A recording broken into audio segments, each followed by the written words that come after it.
আমরা অনেক ক্ষেত্রে দেখেছি যাদের আর্থ্রাইটিস রিলেটেড প্রবলেম থাকে তারা মানসিকভাবে কিছুটা আনস্টেবল থাকে, কারণ কিছুদিন পর পর তাদের এই যে আর্থ্রাইটিসের অ্যাটাকটা হয়ে থাকে, তারা মানসিকভাবে একটু ভেঙে যায়। এই বিষয়ে আপনার আসলে পরামর্শ কি, যে আসলে কিভাবে তারা বিষয়টাকে এটার যে ম্যানেজমেন্টটা সেটা আসলে কিভাবে করবে?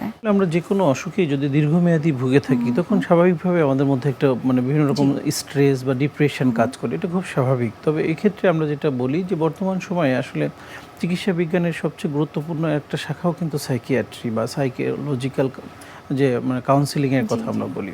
তো এক্ষেত্রে দেখা যায় যে যারা হেরিডিটি থেকে কোনো ডিজিজ পায় তারা কিন্তু পারিবারিকভাবে দেখে আসে তার বাবা দাদা বা তার মা এই ধরনের সমস্যায় ভুগেছিলেন, সো তারা কিছুটা মেন্টালি প্রিপেয়ার্ড থাকে। কিন্তু যখন দেখা যায় যে এই যে হঠাৎ তার ফ্যামিলিতে কারো ছিল না, সে হঠাৎ আক্রান্ত হলো, তার মধ্যে এই ডিপ্রেশনটা আরও বেশি চলে আসে যে আমি কেন সুস্থ মানুষ হঠাৎ করে আমার এরকম হয়ে গেল। কিন্তু এক্ষেত্রে এখন বেশ কিছু আধুনিক চিকিৎসাও রয়েছে। আগে যেমন দেখা যেত যে বাত রোগের কোনো ভালো চিকিৎসা ছিল না, তারা খুব সাফারিংসের মধ্য দিয়ে জীবন পার করতো। এখন কিন্তু বেশ আধুনিক চিকিৎসা রয়েছে, তার মধ্যে কিছু disease modifying drug, physiotherapy, exercise, তার খাদ্য খাবারের জন্য যেমন নিউট্রিশনিস্ট, এবং তার মেন্টাল হেলথ বা ওয়েলবিংটা ভালো রাখার জন্য আমরা বলি যে একজন কাউন্সিলিংয়ের বা একজন ক্লিনিক্যাল সাইকোলজিস্টের পরামর্শ নেওয়া। তো এক্ষেত্রে হয় কি, সে হয়তো তার যে যতটুকু না রোগ তাকে কষ্ট দিচ্ছে, তার মানসিকভাবে সে আরও বেশি দুর্বল হয়ে পড়ছে। তো এই ক্ষেত্রে তার সাইকোলজিক্যাল কাউন্সিলিং বা মোটিভেশনটা খুব ইম্পর্ট্যান্ট। আমরা দেখি, আমার এক্সপিরিয়েন্স অনেক রোগী এরকম পেয়েছি, অ্যাঙ্কাইলোজিং স্পন্ডালাইটিস, আপনি নাম জেনে থাকবেন, যে রোগীগুলো আস্তে আস্তে কাইফোটিক হয়ে যায়, ঝুঁকে যায়, ইভেন তার মুভমেন্ট একেবারে রেস্ট্রিক্টেড হয়ে যায়।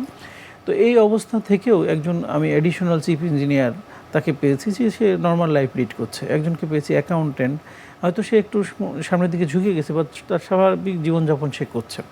এবং এরকম অনেক পেশেন্টই দেখেছি যে রোগের কারণে সে কোনো কিছুই করতে পারে না। তো দেখা যাচ্ছে এই যে ডিফারেন্সটা যদি আমরা খুঁজি, তাহলে কিন্তু তার সাইকোলজিক্যাল যে ইস্যু, এটা খুব গুরুত্বপূর্ণ।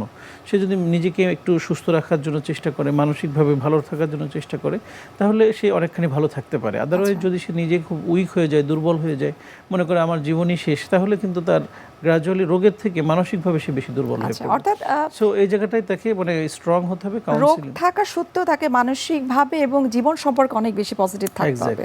আপনাকে অসংখ্য ধন্যবাদ এই বাত ব্যথা সংক্রান্ত অনেকগুলো বিষয় নিয়ে আমাদেরকে কিছু পরামর্শ দেওয়ার জন্য, এবং আসলে কিভাবে সুস্থ থাকা যায় মানসিকভাবে এবং শারীরিকভাবে দুটোই আমাদেরকে খুব চমৎকারভাবে আপনি আজকে বলেছেন। আপনাকে আবারও ধন্যবাদ জানাচ্ছি এবং শুভকামনা রইল এনটিভির পক্ষ থেকে। আপনাকেও ধন্যবাদ। সুপ্রিয় দর্শক, এতক্ষণ আপনারা দেখছিলেন এনটিভি নিয়মিত স্বাস্থ্য বিষয়ক আয়োজন স্বাস্থ্য প্রতিদিন। এ পর্যন্ত আমরা দেখে নিচ্ছি আমাদের আগামী পর্বে কি থাকছে। ছোটদের ক্ষেত্রে যখন নতুন দাঁত উঠতে থাকে তখন দাঁত ওঠার সময় কিছু সিমটম দেখা দেয়। কারো কারো ক্ষেত্রে জ্বর আসে, কারো কারো ক্ষেত্রে ব্যথা হয়, এবং সেটা অনেক সময় প্যারেন্টসরা নোটিশ করতে পারে না যে এটা কেন হচ্ছে। তার তখন ঘাবড়ে যায়, তখন আমাদের কাছে আসে, তখন আমরা হয়তো চেক আপ করে দেখি যে তার দাঁতের যে ওঠার জায়গাটা সেটা ফুলে যাচ্ছে, এবং সেটা থেকে আমরা বুঝতে পারি যে দাঁত ওঠার সময় হয়েছে। বিশ্বের যে কোনো প্রান্ত থেকে যে কোনো সময় এনটিভি জনপ্রিয় অনুষ্ঠান স্বাস্থ্য প্রতিদিন দেখতে আপনারা ভিজিট করতে পারেন আমাদের পূর্ণাঙ্গ পোর্টাল www.ntvbd.com এ। এছাড়াও এনটিভির বিভিন্ন ধরনের জনপ্রিয় অনুষ্ঠান এবং নিউজ আপডেট পেতে আপনারা ভিজিট করতে পারেন আমাদের ইউটিউব চ্যানেল এবং ভেরিফাইড ফেসবুক পেজে।